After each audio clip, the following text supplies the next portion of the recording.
The legacy of humanity is one of exodus and endurance. From the drowning shores of Jakarta to the irradiated ruins of Manila, from the smog-choked valleys of Kuala Lumpur, the final chapters of Earth's story were written in fire. Yet amidst collapse, the people of Southeast Asia did not falter. They united under one banner, the Confederation of Southeast Asian Nations, and took to the stars. In the Sang Naga Cluster, 4 worlds now stand where once there were none. Among them, one state defies the passage of time and the erosion of principle. A single-party state forged in revolution and hardened by generations of isolationism, industrial fervour, and militarized patriotism. Feared by its enemies, revered by its citizens, the Malayuna Democratic People's Republic.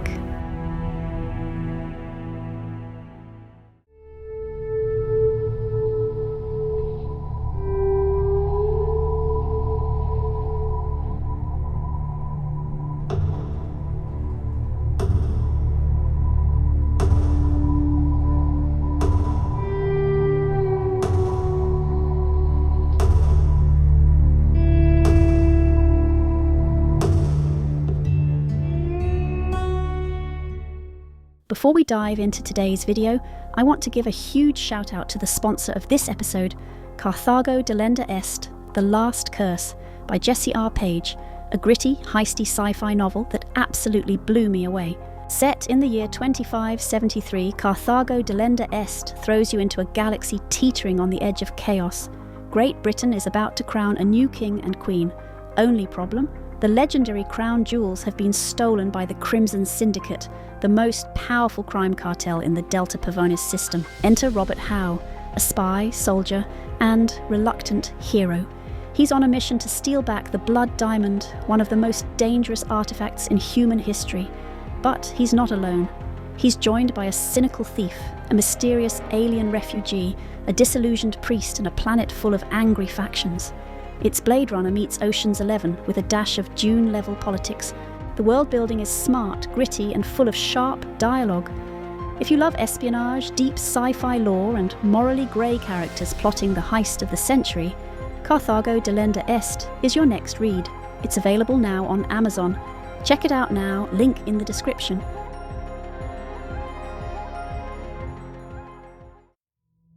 In the early 22nd century, Earth entered its terminal crisis. Climate change, long warned about and long ignored, reached a tipping point.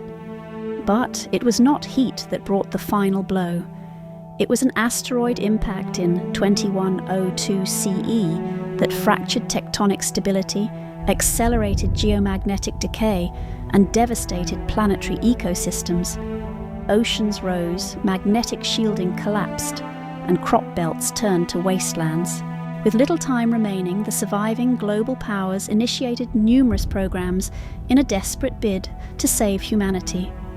Chief among them was the Unisolar program, an ambitious plan to launch 4th-generation ships to the stars, spearheaded by the Confederation of Southeast Asian Nations. Among them, one Ark bore the legacy of the former countries of the Philippines, Malaysia, and Indonesia, the Ark Langit. Its population of 220,000 carried with them not just survival tools, but language, tradition, and ancestral memory. Tagalog prayers, Bahasa proverbs, batik textiles, and communal governance structures rooted in kampung life. The Langit was the second to launch, departing Earth's dying orbit in 2173. Its mission to colonize the Tea Gardens star system. But fate had other plans. When the gamma-ray burst struck the fleet in 2190, Ark Langit was hit the hardest by the subsequent Great Famine. Its agricultural domes suffered irreversible radiation damage, killing off crops and sterilizing large sections of its biopods. Facing starvation and systemic collapse, the survivors on Langit were forced into radical cooperation. Individual ownership was abolished overnight. Resources were pooled, roles assigned, and strict rationing became law. Over time, necessity hardened into ideology. From this crucible emerged a culture defined by collectivism, self-sacrifice, and the belief that survival depended on the many, not the few. What began as emergency protocol transformed into the foundation of the ideals of the Malayan Democratic People's Republic, a society where the state replaced the self, and the scars of the GRB were carried not with bitterness, but with pride. In 2195, the Langit, along with the other Arks, emerged in the Sang Naga Cluster, a previously unknown system. Orbiting the gas giant Jinbu were 3 habitable moons. The Ark's leadership were fated to choose the most temperate and fertile, a lush forested body they named Semarak. Semarak was paradise compared to the wreckage of Earth, but paradise required taming. The early settlers organized according to familiar Southeast Asian traditions. Decision-making occurred in settlement councils. Community leaders were chosen by consensus, and resources were distributed according to need. When the colonists of Semarak first set foot on their new world, they rejected the rigid, central planning embraced by the other Arks. Rather than concentrating their efforts into a few sprawling cities, Semarak's early leadership adopted a doctrine of decentralization, one rooted in liberty, exploration, and self-reliance. Families, cooperatives, and pioneers were encouraged to push outward, to stake claims and build lives beyond the shadow of any central authority. What followed was a planetary migration outward. Hundreds of small townships, frontier settlements, and homesteads scattered across valleys, ridges, and forests. Governance became localized with only loose ties to the colonial council. This philosophy, the right to roam, right to rule, gave rise to a culture that prized independence, local governance, and personal responsibility. Much like Earth's old American frontier, Semarak became a land where the spirit of the settler wasn't just remembered, it was institutionalized. But unity was short-lived. The larger Semeraki colonial authority, operating from the capital of Mafilindo, began extracting resources from Semarak's outer settlements to support the growth of the capital city. Agricultural quotas rose, infrastructure investment vanished, food insecurity grew. These few elite championed themselves as the Reds. The Semeraki settlers, many of whom traced their ancestry to the hardships of the Great Famine, began to speak of a new identity, not as colonists, but as Malayuns, a post-collapse pan-Southeast Asian identity born from the ashes of the Great Famine. By 2230, that resistance had a name, the Malayuna Revolutionary Front. The uprising began as a series of labour strikes in the mining towns of Setia Valley, eventually erupting into a full-scale revolution after the Tanjung Permai massacre, which saw soldiers from the Semeraki colonial authority firing and killing 100 civilians during a peaceful protest, fueled by frustration over food distribution, work conditions, human rights abuses, and the unaccountable governance of the Red. Rebel militias and rural syndicates seized powers in outlying settlements. A charismatic former militia commander named Noah Villafuerte emerged as the leader of the revolt, calling for a people's mandate for a Malayuna destiny. Noah united various insurgent groups under the Malayuna Revolutionary Front, MRF. By 2235, the SCA's control was limited to the capital of Mafilindo. By 2231, coordinated uprisings engulfed much of Semarak. Government outposts were overrun, transport lines were sabotaged, and foreign aid convoys were seized. The fall of Mafilindo in 2238 marked the definitive end of colonial rule. Villafuerte stood before a crowd of thousands and declared the birth of the Republic on Semarak, a republic for the people, by the people, a workers' state built not by the few, but by the blood of many. It was a euphoric time. The First Republic emphasized direct democracy through agricultural reform and the deconstruction of private enterprise. But utopia, like revolution, is rarely sustainable. The idealism of the First Republic soon gave way to harsh realities. Infrastructure was collapsing, resource distribution remained chaotic, ideological purity took precedence over economic sense. Factionalism emerged. The Wismar Highlands Mutiny of 2239 saw 6 communes declare secession in protest of centralised grain quotas. Militia groups turned against each other. The government proved paralysed by internal debate. Enter Chancellor Bayan Garcia, a former field commander turned bureaucrat. In 2241, with the Assembly's consent and under martial law, Garcia suspended all commune councils, banned factional militias, and reorganised the Republic into a centralised authority. The foundations of a Malayuna Republic was formally established that same year. It retained the language of democracy and socialism, but in truth it had become a party state ruled by Garcia and the newly created United People's Assembly. It was efficient, unyielding, and ideologically absolute. But the turning point came in 2258, during the Merdeka territorial crisis, a conflict that shattered the last remnants of unity in the Sang Naga Cluster. Amid rising tensions over the Solemite-rich world of Merdeka, the Republic on Semarak declared its transformation into the Malayuna Democratic People's Republic.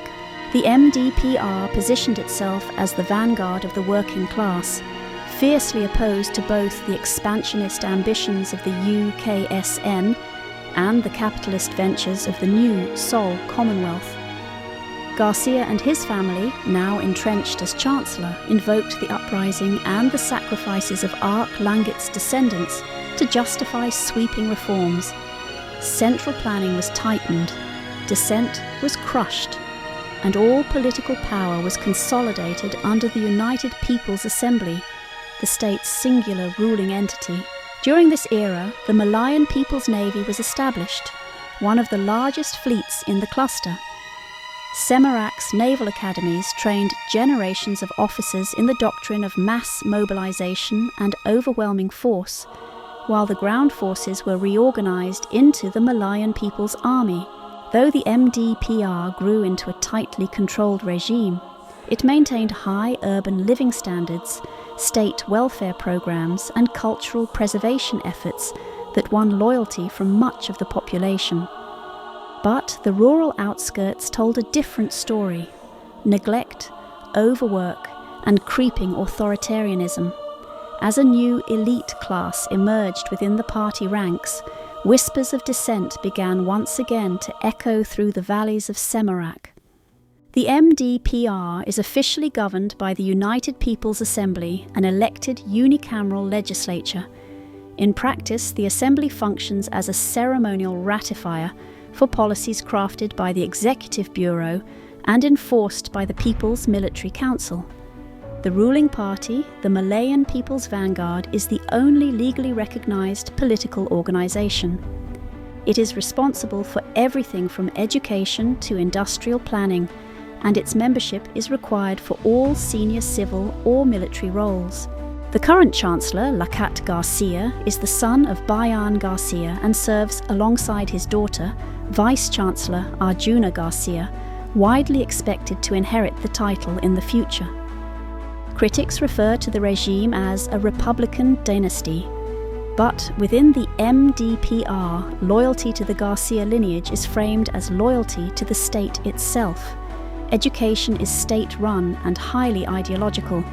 Children are taught the virtues of discipline, collectivism, and self-sacrifice from an early age. The Patriot Youth Corps trains them in military drills, agricultural work, and party history. Censorship is extensive. Independent media is banned. External broadcasts are jammed. Surveillance is normalized, both digital and social. The line between citizen and informant is often indistinguishable. Semarak's prosperity is not merely ideological, it is industrial. The moon's vast reserves of rare minerals and agriculturas power the MDPR's cities, fleets, and export economy. Over time, a powerful class of state industrial conglomerates emerged, unified under the Semarak Mining Federation. These engineers and factory generals serve as both the economic backbone and a shadow authority beneath the Executive Bureau. Infrastructure is ruthlessly efficient. A network of brutalist high-speed mag-rail systems and suborbital shuttles connect every major population centre. Drones and automation handle most menial labour, freeing citizens for skilled tasks, military service or ideological work. Semarak's capital, Mafelindo, is a marvel of controlled design. Built into the volcanic caldera of Lake Sampaguita, it is layered in concentric defence rings, flanked by orbital lift towers and underground barracks. The MDPR's military doctrine is built upon three pillars: mass, resilience, and endurance. The Malayan People's Navy, MPN, operates the largest fleet in the Sang Naga Cluster, with over 136 warships, while considered significantly technologically inferior to the United Kingdoms of the Sang Naga and the Unisolar Commonwealth. It compensates through overwhelming numerical superiority and relentless logistics. Tactics prioritise torpedo barrages in the opening stages of battle, followed by aggressive close-range engagements using heavy railgun broadsides. The MPN does not deploy strike craft and relies instead on dense formations and point defence saturation. It operates under the Red Flood Doctrine, which states, 1,000 ships shall drown a single foe. Forged in revolution and tempered by hardship, the Malayan People's Army is the terrestrial backbone of the Malayuna Democratic People's Republic. With an active force of 72,000 and over 152,000 reserves, the MPA remains one of the largest standing ground forces in the Sang Naga Cluster. Headquartered at Fort Noa Villafuerte in the heart of Mafelindo City, the MPA traces its lineage to the Malayuna Revolutionary Front. Its founding doctrine emphasized endurance over elegance, mass over maneuver, and above all, unyielding loyalty to the Republic. Decades later, little has changed. The MPA is poorly equipped by cluster standards. Its troops wield aging ballistic rifles, wear recycled armour, and rely on repurposed civilian vehicles turned troop transports. But what it lacks in technology, it makes up for in tenacity, numbers, and grit. Soldiers are trained to fight in brutal, low-resource conditions, digging in, holding ground, and wearing down enemies in a war of attrition. Despite its flaws, the MPA remains a symbol of the revolution, a living relic of the people's uprising, stubborn, scarred, and impossible to kill. Both these collectively form the Interplanetary Armed Services. The MDPR maintains strained relations with the other major powers of the cluster. They view the Unisolar Commonwealth as decadent and corrupt. The UKSN is considered a heretical monarchy built on historical revisionism.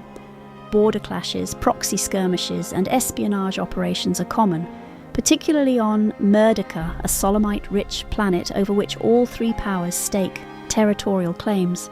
The Maraka border crisis of 2022-84 nearly erupted into full-scale war. Only a narrow naval defeat prevented the MDPR from pushing further. Still, its doctrine remains unchanged. Constant pressure, constant readiness. Internally, the MDPR maintains stability through unity, but external analysts question how long its authoritarian model can endure. Demographic stagnation, class stratification, and factionalism may one day tear the regime apart from within. But for now, the Republic endures, glorious, grim, and unyielding. Will the Republic carve out its destiny among the stars, or will it swallow itself whole with its internal division? It remains to be seen. Don't forget to check out the link in the description to start reading Carthago Delenda Est. Thank you very much to Jessie R. Page for being this channel's first sponsor. A quick thank you to our channel supporters on Patreon and YouTube membership, Crapto, Charlie the Monk, Kaiser Podge. Thanks for all the support so far. Unisolar out.